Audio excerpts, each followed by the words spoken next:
ਕਿ ਹਜੇ ਵੀ ਤੁਸੀਂ ਅੱਖਾਂ ਦਾ ਆਪਰੇਸ਼ਨ ਕਰਦੇ ਹੋ, ਇਹਦਾ ਕਾਰਨ ਕੀ ਹੈ? ਕੈਬਨਿਟ ਮੰਤਰੀ ਨੂੰ ਕੀ ਲੋੜ ਪੈ ਗਈ ਕਿ ਉਹ ਲੋਕਾਂ ਦੇ ਜਾ ਕੇ ਆਪਰੇਸ਼ਨ ਕਰੇ? ਤੇ ਜਦੋਂ ਮੈਂ ਕੰਮ ਵੀ ਕਰਦੀ ਸੀ ਤਾਂ ਲੋਕ ਬੜੇ ਹੈਰਾਨ ਹੁੰਦੇ ਸੀ ਕਿ ਇੱਕ ਐਮਪੀ ਦੀ ਕੁੜੀ ਇਸ ਤਰ੍ਹਾਂ ਕੰਮ ਕਰਦੀ ਹੈ। ਪਰ ਮੇਰਾ ਜੋ ਲਗਾਅ ਸੀ ਆਪਣੇ ਪ੍ਰੋਫੈਸ਼ਨ ਨਾਲ ਬਹੁਤ ਜ਼ਿਆਦਾ ਸੀ। ਪੋਲੀਟੀਸ਼ੀਅਨ ਉਨੀ ਦੇਰ ਤੱਕ ਆਪਣੇ ਆਪ ਨੂੰ ਕਰਪਟ ਨਹੀਂ ਬਣਾ ਸਕਦਾ ਜਿੰਨੀ ਦੇਰ ਤੱਕ ਉਹ ਆਪ ਨਾ ਬਣਨਾ ਚਾਹੇ।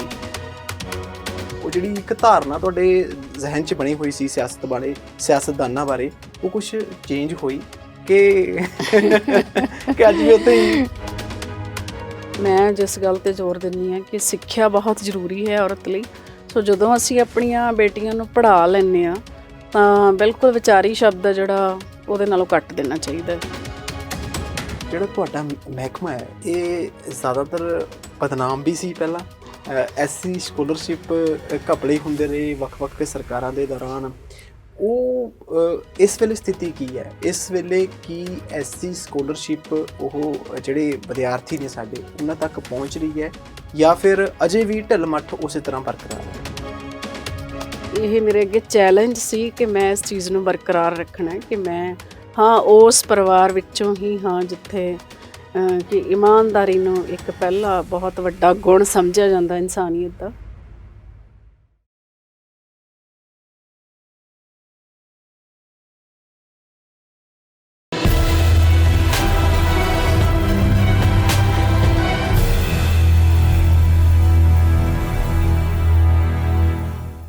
ਪ੍ਰਾਈਮ ਏਸ਼ੀਆ ਟੀਵੀ ਤੇ ਤੁਹਾਡਾ ਸਵਾਗਤ ਹੈ। ਮੈਂ ਹਾਂ ਆਨੰਦਪ੍ਰੀਤ ਸਿੰਘ। ਪੰਜਾਬ ਦੇ ਵਿੱਚ 22 ਮਹੀਨੇ ਪਹਿਲਾਂ ਇੱਕ ਵੱਡਾ ਬਦਲਾਵ ਆਇਆ। ਆਮ ਆਦਮੀ ਪਾਰਟੀ ਦੀ ਸਰਕਾਰ ਹੋਂਦ 'ਚ ਆਉਂਦੀ ਹੈ ਪੰਜਾਬ ਦੇ ਵਿੱਚ ਤੇ ਕਈ ਨਵੇਂ ਚਿਹਰੇ ਪਹਿਲੀ ਵਾਰੀ ਐਮਐਲਏ ਬਣਦੇ ਨੇ ਤੇ ਕਈ ਨਵੇਂ ਚਿਹਰੇ ਪਹਿਲੀ ਵਾਰ ਹੀ ਮੰਤਰੀ ਬਣ ਜਾਂਦੇ ਨੇ। ਉਹਨਾਂ ਦੇ ਇੱਥੋਂ ਤੱਕ ਪਹੁੰਚਣ ਦਾ ਸਫ਼ਰ ਕਿਹੋ ਜਿਹਾ ਸੀਗਾ? ਕੀ ਸਰਕਾਰ ਨੇ ਜਿਹੜੇ 22 ਮਹੀਨੇ ਪਹਿਲਾਂ ਵਾਅਦੇ ਕੀਤੇ ਸੀ ਲੋਕਾਂ ਦੇ ਨਾਲ, ਉਹਨਾਂ ਵਾਅਦਿਆਂ ਦੇ ਉੱਤੇ ਇਹ ਆਮ ਆਦਮੀ ਪਾਰਟੀ ਦੀ ਸਰਕਾਰ ਕਿੰਨੀ ਕੁ ਖਰੀ ਉਤਰੀ ਹੈ? ਹੁਣ ਤੱਕ ਦੀ 22 ਮਹੀਨੇ ਦੀ ਪਰਫਾਰਮੈਂਸ ਕੀ ਹੈ? ਮਹਿਕਮੇ ਦੇ ਹਿਸਾਬ ਦੇ ਨਾਲ ਗੱਲਬਾਤ ਅਸੀਂ ਕਰਨ ਦੀ ਕੋਸ਼ਿਸ਼ ਕਰ ਰਹੇ ਹਾਂ। ਕਈ ਸਵਾਲ ਜਿਹੜੇ ਇਸ ਵੇਲੇ ਵਿਰੋਧੀ ਪਾਰਟੀਆਂ ਦੇ ਵੱਲੋਂ ਉਠਾਏ ਗਏ ਨੇ ਉਹਨਾਂ ਦੇ ਕੀ ਜਵਾਬ ਨੇ, ਉਹ ਆਪ ਜੀ ਦੇ ਕਚਹਿਰੀ ਰੱਖ ਰਹੇ ਹਾਂ। ਤੇ ਉਸੇ ਹੀ ਕੜੀ ਦੇ ਵਿੱਚ ਅੱਜ ਅਸੀਂ ਡਾਕਟਰ ਬਲਜੀਤ ਕੌਰ ਕੈਬਨਿਟ ਮੰਤਰੀ ਨੇ, ਉਹਨਾਂ ਨੂੰ ਅਸੀਂ ਸੱਦਾ ਦਿੱਤਾ ਤੇ ਉਹ ਸਾਡੇ ਸੱਦੇ ਤੇ ਸਾਡੇ ਸਟੂਡੀਓ ਦੇ ਵਿੱਚ ਪਹੁੰਚੇ ਨੇ। ਸਭ ਤੋਂ ਪਹਿਲਾਂ ਉਹਨਾਂ ਦਾ ਸਵਾਗਤ ਕਰ ਲੈਂਦੇ ਹਾਂ। ਮੈਡਮ ਬਹੁਤ ਬਹੁਤ ਸਵਾਗਤ ਜੀ, ਸਤਿ ਸ਼੍ਰੀ ਅਕਾਲ। ਸਤਿ ਸ਼੍ਰੀ ਅਕਾਲ ਜੀ।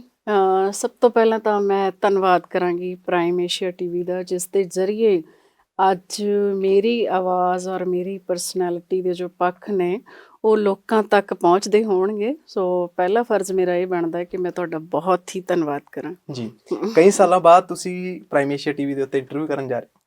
ਬਿਲਕੁਲ ਜੀ। ਔਰ ਮੈਨੂੰ ਯਾਦ ਆ ਰਿਹਾ ਸੀ ਕਿ ਸਭ ਤੋਂ ਪਹਿਲਾਂ ਵੀ ਮੈਨੂੰ ਪ੍ਰਾਈਮ ਏਸ਼ੀਆ ਟੀਵੀ ਨੇ ਹੀ ਲੱਭਿਆ ਸੀ ਐਜ਼ ਏ ਡਾਕਟਰ। ਔਰ ਉਹ ਡਾਕਟਰ ਜੋ ਇੱਕ ਸਰਕਾਰੀ ਹਸਪਤਾਲ ਵਿੱਚ ਕੰਮ ਕਰਦੀ ਹੈ ਔਰ ਲੋਕਾਂ ਦੇ ਵਿੱਚ ਇਸ ਲਈ ਪੋਪੂਲਰ ਹੋ ਜਾਂਦੀ ਹੈ ਕਿਉਂਕਿ ਲੋਕਾਂ ਲਈ ਕੰਮ ਕਰਦੀ ਹੈ।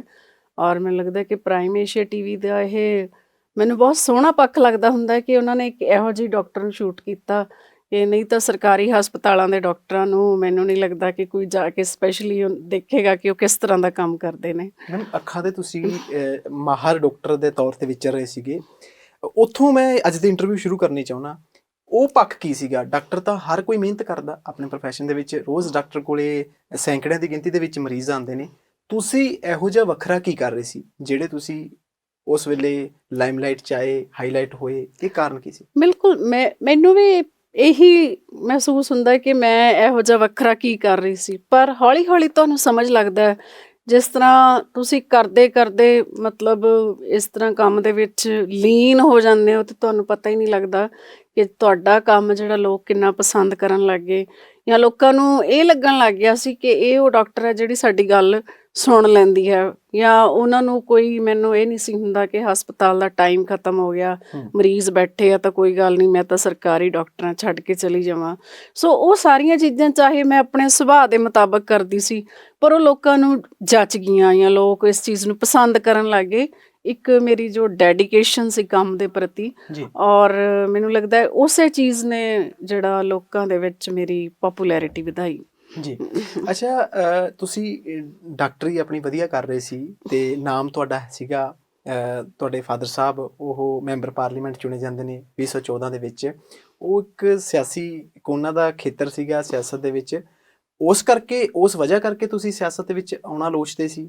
ਫਾਦਰ ਸਾਹਿਬ ਨੇ ਕਿਹਾ ਕਿ ਸਿਆਸਤ ਚਾਹੀਏ, ਕਿ ਤੁਹਾਡਾ ਆਪਦਾ ਵੀ ਦਿਲ ਸੀਗਾ? ਮੈਨੂੰ ਲੱਗਦਾ ਹੋ ਸਕਦਾ ਬਹੁਤ ਸਾਰੇ ਲੋਕ ਸ਼ਾਇਦ ਇਸ ਤਰ੍ਹਾਂ ਸੋਚਦੇ ਹੋਣ ਕਿ ਕੋਈ ਕਿਸੇ ਦੇ ਫਾਦਰ ਪੋਲੀਟੀਸ਼ੀਅਨ ਨੇ ਤਾਂ ਉਹ ਸੋਚਣਗੇ ਕਿ ਇਸ ਚੀਜ਼ ਨੂੰ ਅੱਗੇ ਵਧਾਇਆ ਜਾਵੇ। ਪਰ ਮੇਰੀ ਫੈਮਿਲੀ ਵੀ ਬਹੁਤ ਅਲੱਗ ਤਰ੍ਹਾਂ ਦੀ ਹੈ, ਕਿਉਂਕਿ ਫਾਦਰ ਸਾਹਿਬ ਵੀ ਪਹਿਲਾਂ ਸਿਆਸਤ 'ਚ ਨਹੀਂ ਸੀ ਔਰ ਆਮ ਆਦਮੀ ਪਾਰਟੀ ਹੀ ਲੈ ਕੇ ਆਈ। ਔਰ ਉਸ ਤੋਂ ਬਾਅਦ ਜਦੋਂ ਮੈਂ ਕੰਮ ਵੀ ਕਰਦੀ ਸੀ ਤਾਂ ਲੋਕ ਬੜੇ ਹੈਰਾਨ ਹੁੰਦੇ ਸੀ ਕਿ ਇੱਕ MP ਦੀ ਕੁੜੀ ਇਸ ਤਰ੍ਹਾਂ ਕੰਮ ਕਰਦੀ ਹੈ। ਪਰ ਮੇਰਾ ਜੋ ਲਗਾਅ ਸੀ ਆਪਣੇ ਪ੍ਰੋਫੈਸ਼ਨ ਨਾਲ ਬਹੁਤ ਜ਼ਿਆਦਾ ਸੀ। ਜਿਸ ਤਰ੍ਹਾਂ ਕੇਜਰੀਵਾਲ ਸਾਹਿਬ ਦੀ ਸੋਚ ਸੀ ਜਾਂ ਭਗਵੰਤ ਮਾਨ ਸਾਹਿਬ ਦੀ ਸੋਚ ਸੀ, ਉਹਨਾਂ ਨੂੰ ਕਿਤੇ ਨਾ ਕਿਤੇ ਇਹ ਲੱਗਿਆ ਕਿ ਜੇਕਰ ਇਸ ਤਰ੍ਹਾਂ ਦੇ ਲੋਕ ਸਾਡੀ ਪਾਰਟੀ 'ਚ ਸ਼ਾਮਲ ਹੁੰਦੇ ਨੇ ਜਾਂ ਪਾਰਟੀ ਲਈ ਕੰਮ ਕਰਦੇ ਨੇ ਤਾਂ ਪੰਜਾਬ 'ਚ ਜ਼ਰੂਰ ਕੁਛ ਨਵਾਂ ਕਰਨਗੇ। ਸੋ ਉਹਨਾਂ ਵੱਲੋਂ ਹੀ ਮੈਨੂੰ ਸਿਲੈਕਟ ਕੀਤਾ ਗਿਆ ਸੀ। ਪਰ ਮੈਂ ਕਾਫੀ ਦੇਰ ਤੱਕ ਇਸ ਚੀਜ਼ ਨੂੰ ਮਤਲਬ ਨਾ ਵੀ ਕਰਦੀ ਰਹੀ ਕਿ ਮੈਂ ਪੋਲੀਟਿਕਸ ਨਹੀਂ ਜਾਵਾਂਗੀ, ਕਿਉਂਕਿ ਹੋਰ ਤਰ੍ਹਾਂ ਦੀ ਦੁਨੀਆ ਹੁੰਦੀ ਹੈ ਔਰ ਆਮ ਲੋਕ ਕਹਿੰਦੇ ਵੀ ਨੇ ਕਿ ਇਹ ਪੋਲੀਟਿਕਸ ਇੱਕ ਗੰਦੀ ਗੇਮ ਹੈ ਜਾਂ ਗੁੰਡਾਗਰਦੀ ਦੀ ਗੇਮ ਹੈ। ਪਰ ਜਿਸ ਹਿਸਾਬ ਨਾਲ ਮੈਨੂੰ ਕੇਜਰੀਵਾਲ ਸਾਹਿਬ ਲੈ ਕੇ ਆਏ, ਮਾਨ ਸਾਹਿਬ ਲੈ ਕੇ ਆਏ, ਔਰ ਸ਼ੁਰੂ 'ਚ ਔਖਾ ਜ਼ਰੂਰ ਲੱਗਿਆ, ਪਰ ਉਹਨਾਂ ਦੇ ਜੋ ਪੋਲਿਸੀ ਸੀ ਇਮਾਨਦਾਰੀ ਨਾਲ ਕੰਮ ਕਰਨਾ, ਲੋਕਾਂ ਲਈ ਕੰਮ ਕਰਨਾ, ਸੋ ਉਹ ਜਿਸ ਤਰ੍ਹਾਂ ਮੈਂ ਪਹਿਲਾਂ ਕੰਮ ਕਰਦੀ ਸੀ ਮੈਨੂੰ ਲੱਗਿਆ ਕਿ ਉਸੇ ਤਰ੍ਹਾਂ ਹੀ ਕੰਮ ਕਰਾਂਗੀ ਤਾਂ ਲੋਕ ਪੋਲੀਟਿਕਸ ਨੂੰ ਵੀ ਇੱਕ ਵਧੀਆ ਨਜ਼ਰ ਨਾਲ ਦੇਖਣਗੇ। ਜੀ ਮੈਮ, ਤੁਹਾਡੇ ਫਾਦਰ ਸਰਦਾਰ ਸਾਧੂ ਸਿੰਘ, ਪ੍ਰੋਫੈਸਰ ਸਾਧੂ ਸਿੰਘ, ਉਹਨਾਂ ਦੀ ਬਹੁਤ ਗੁੱਡਵਿਲ ਹੈ ਫਰੀਦਕੋਟ ਹਲਕੇ 'ਚ, ਵੈਸੇ ਪੂਰੇ ਪੰਜਾਬ ਦੇ ਵਿੱਚ। ਬਤੌਰ MP ਉਹਨਾਂ ਦੀ ਜੋ ਕਾਰਗੁਜ਼ਾਰੀ ਰਹੀ, ਉਹ ਵੀ ਬਹੁਤ ਸਾਰੇ ਲੋਕਾਂ ਨੇ ਉਹਦੀ ਸ਼ਲਾਘਾ ਕੀਤੀ ਹੈ। ਤੁਹਾਡੇ ਉੱਤੇ ਕਿੱਡੀ ਕੁ ਵੱਡੀ ਜ਼ਿੰਮੇਵਾਰੀ ਸੀਗੀ ਕਿ ਉਸ ਗੁੱਡਵਿਲ ਨੂੰ ਵੀ ਬਰਕਰਾਰ ਰੱਖਣਾ ਤੇ ਇੱਕ ਅੱਗੇ ਦਾ ਵੀ ਸਟੈਪ ਪੁੱਟਣਾ? ਹਾਂ, ਬਿਲਕੁਲ ਬਹੁਤ ਵੱਡੀ ਜ਼ਿੰਮੇਵਾਰੀ ਹੋ ਜਾਂਦੀ ਹੈ ਜਦੋਂ ਤੁਹਾਡੇ ਤੋਂ ਕਾਫੀ ਉੱਚਾ ਟੀਚਾ ਜਿਹੜਾ ਤੁਹਾਡੇ ਸਾਹਮਣੇ ਹੋਵੇ। ਜਾਂ ਪ੍ਰੋਫੈਸਰ ਸਾਹਿਬ ਨੇ ਜਿਸ ਤਰ੍ਹਾਂ ਐਜ਼ ਏ ਪੋਲੀਟੀਸ਼ੀਅਨ ਨਹੀਂ, ਉਹਨਾਂ ਨੇ ਜਿਸ ਤਰ੍ਹਾਂ ਐਜ਼ ਏ ਪ੍ਰੋਫੈਸਰ ਵਿਚਰਦੇ ਰਹੇ ਜੋ ਆਪਣਾ ਯੋਗਦਾਨ ਪਾਇਆ, ਤੇ ਪੋਲੀਟਿਕਸ 'ਚ ਆ ਕੇ ਵੀ ਉਸੇ ਹੀ ਸਾਦਗੀ ਦੇ ਨਾਲ ਕੰਮ ਕੀਤਾ ਔਰ ਲੋਕਾਂ ਨੇ ਬਹੁਤ ਪਸੰਦ ਕੀਤਾ। ਔਰ ਇਹ ਚੀਜ਼ ਉਹਨਾਂ ਦਾ ਜੋ ਇਮੇਜ ਸੀ ਦਰਵੇਸ਼ ਸਿਆਸਤਦਾਨ ਲੋਕ ਕਹਿਣ ਲੱਗ ਗਏ ਸੀ। ਸੋ ਉਹ ਚੀਜ਼ ਮੈਨੂੰ, ਇਹ ਮੇਰੇ ਅੱਗੇ ਚੈਲੰਜ ਸੀ ਕਿ ਮੈਂ ਇਸ ਚੀਜ਼ ਨੂੰ ਬਰਕਰਾਰ ਰੱਖਣਾ ਹੈ ਕਿ ਮੈਂ ਉਸ ਪਰਿਵਾਰ ਵਿੱਚੋਂ ਹੀ ਹਾਂ ਜਿੱਥੇ ਕਿ ਇਮਾਨਦਾਰੀ ਨੂੰ ਇੱਕ ਪਹਿਲਾ ਬਹੁਤ ਵੱਡਾ ਗੁਣ ਸਮਝਿਆ ਜਾਂਦਾ ਇਨਸਾਨੀਅਤ ਦਾ। ਸੋ ਹਾਲਾਂਕਿ ਸ਼ੁਰੂ ਤੋਂ ਨਿਭਾਉਂਦੇ ਆਏ ਹਾਂ, ਪਰ ਮੇਰੀ ਕੋਸ਼ਿਸ਼ ਇਹੀ ਰਹੀ ਕਿ ਪੋਲੀਟਿਕਸ 'ਚ ਆ ਕੇ ਵੀ ਉਸ ਇਮਾਨਦਾਰੀ ਦਾ ਜਾਂ ਲੋਕਾਂ ਪ੍ਰਤੀ ਜੋ ਡੈਡੀਕੇਸ਼ਨ ਹੈ ਉਹਨਾਂ ਦੇ ਕੰਮਾਂ ਪ੍ਰਤੀ, ਉਸ ਦਾ ਪੱਲਾ ਨਹੀਂ ਛੱਡਾਂਗੀ ਤਾਂ ਲੋਕ ਮੈਨੂੰ ਵੀ ਐਕਸੈਪਟ ਕਰ ਲੈਣਗੇ। ਜੀ, ਅੱਜ ਤੋਂ ਮੈਮ ਪੂਰੇ 2 ਸਾਲ ਪਹਿਲਾਂ ਤੁਹਾਡੀ ਜ਼ਿੰਦਗੀ ਦੇ ਵਿੱਚ ਵੱਡੇ ਚੇਂਜ ਆਏ, ਤਬਦੀਲੀਆਂ ਤੁਹਾਡੀ ਜ਼ਿੰਦਗੀ 'ਚ ਆਈਆਂ, ਤੇ ਜਨਵਰੀ ਦਾ ਉਹ ਮਹੀਨਾ ਸੀਗਾ ਜਦੋਂ ਤੁਸੀਂ ਪ੍ਰੀ ਮੈਚਿਓਰ ਰਿਟਾਇਰਮੈਂਟ ਲੈਂਦੇ ਹੋ। ਉਸ ਤੋਂ ਬਾਅਦ ਅਗਲਾ ਮਹੀਨਾ ਸੀ, ਉਦੋਂ ਇਲੈਕਸ਼ਨ ਹੁੰਦੀ ਹੈ। ਉਸ ਤੋਂ ਅਗਲਾ ਮਹੀਨਾ ਸੀ ਜਦੋਂ ਚੋਣ ਹੁੰਦੀ ਹੈ। ਚੋਣ ਦੇ ਮਤਲਬ ਫਰਵਰੀ 'ਚ ਚੋਣ ਹੋ ਗਈ ਸੀ, ਮਾਰਚ ਦੇ ਵਿੱਚ ਨਤੀਜੇ ਆਉਂਦੇ ਨੇ, ਤੇ ਨਤੀਜਿਆਂ ਦਾ ਰਿਜ਼ਲਟ ਤੋਂ ਬਾਅਦ ਤੁਸੀਂ MLA, ਤੇ ਦੂਜੀ ਤੁਹਾਡੇ ਲਈ ਇੱਕ ਖੁਸ਼ੀ ਦਾ ਪਲ ਸੀਗਾ ਜਦੋਂ ਤੁਸੀਂ ਮੰਤਰੀ ਬਣ ਜਾਂਦੇ ਹੋ। ਇਹ ਸਿਆਸਤ ਦੇ ਵਿੱਚ ਤੁਸੀਂ ਕਿਹਾ ਕਿ ਤੁਸੀਂ ਆਉਣਾ ਨਹੀਂ ਸੀ ਚਾਹੁੰਦੇ, ਜਦੋਂ ਤੁਸੀਂ ਆ ਗਏ ਸਿਆਸਤ ਦੇ ਵਿੱਚ, ਫਿਰ ਤੁਹਾਨੂੰ ਸਿਆਸਤ ਕਿਹੋ ਜਿਹੀ ਲੱਗੀ? ਉਹ ਜਿਹੜੀ ਇੱਕ ਧਾਰਨਾ ਤੁਹਾਡੇ ਜ਼ਿਹਨ 'ਚ ਬਣੀ ਹੋਈ ਸੀ ਸਿਆਸਤ ਬਾਰੇ, ਸਿਆਸਤਦਾਨਾਂ ਬਾਰੇ, ਉਹ ਕੁਛ ਚੇਂਜ ਹੋਈ ਕਿ ਅੱਜ ਵੀ ਉੱਥੇ ਹੀ ਘੁੰਮਦੀ ਆ? ਮੈਨੂੰ ਲੱਗਦਾ ਕਿ ਜਦੋਂ ਮੈਂ ਨੌਕਰੀ ਛੱਡਦੀ ਹਾਂ, ਪ੍ਰੀ ਮੈਚੁਰ ਰਿਟਾਇਰਮੈਂਟ ਲੈਂਦੀ ਹਾਂ ਨਵੰਬਰ ਦੇ ਵਿੱਚ, ਮੈਂ ਆਪਣਾ ਇੱਕ ਹਸਪੀਟਲ ਸ਼ੁਰੂ ਕਰ ਲਿਆ ਸੀ ਐਜ਼ ਏ ਚੈਰੀਟੇਬਲ ਹਸਪੀਟਲ, ਉਸ ਨੂੰ ਚਲਾਉਣ ਲੱਗ ਗਈ ਸੀ ਔਰ ਬਹੁਤ ਅੱਛਾ ਚੱਲ ਪਿਆ ਸੀ। ਔਰ 1 ਜਨਵਰੀ 2022 'ਚ ਮੈਂ ਜੁਆਇਨ ਕਰਦੀ ਹਾਂ ਔਰ 2 ਦਿਨਾਂ ਬਾਅਦ ਹੀ ਟਿਕਟ ਮਿਲ ਜਾਂਦੀ ਆ। ਔਰ ਫਿਰ ਉੱਥੋਂ ਲੈ ਕੇ ਕੈਬਨਿਟ ਮੰਤਰੀ ਤੱਕ ਦਾ ਜੋ ਰੈਂਕ ਦਿੱਤਾ ਜਾਂਦਾ ਹੈ ਆਮ ਆਦਮੀ ਪਾਰਟੀ ਵੱਲੋਂ, ਸ਼ੁਰੂ 'ਚ ਮੈਨੂੰ ਔਖਾ ਇਸ ਕਰਕੇ ਲੱਗਦਾ ਸੀ ਕਿ ਮੇਰਾ ਤਜਰਬਾ ਐਜ਼ ਏ ਪੋਲੀਟੀਸ਼ੀਅਨ ਬਹੁਤ ਥੋੜ੍ਹਾ ਸੀ, ਜਾਂ ਕਹਿ ਲਓ ਕਿ ਮੈਂ ਇੱਕ ਨਿਊ ਐਂਟਰੀ ਸੀ। ਔਰ ਬਹੁਤ ਸਾਰੇ ਲੋਕ ਇਹ ਵੀ ਕਹਿੰਦੇ ਸੀ ਕਿ ਨਵੇਂ ਲੋਕਾਂ ਨੂੰ ਲਿਆ ਕੇ ਮੰਤਰੀ ਬਣਾਇਆ ਗਿਆ। ਔਰ ਜਿਵੇਂ ਜਿਵੇਂ ਅੱਗੇ ਵੱਧਦੇ ਗਏ ਔਰ ਇਹ ਗੱਲ ਸਮਝ ਆਉਣ ਲੱਗ ਗਈ ਕਿ ਬੇਸਿਕਲੀ ਇੱਕ ਪੋਲੀਟੀਸ਼ੀਅਨ ਦਾ ਕੰਮ ਲੋਕਾਂ ਦੀ ਸੇਵਾ ਕਰਨੀ ਹੁੰਦੀ ਹੈ।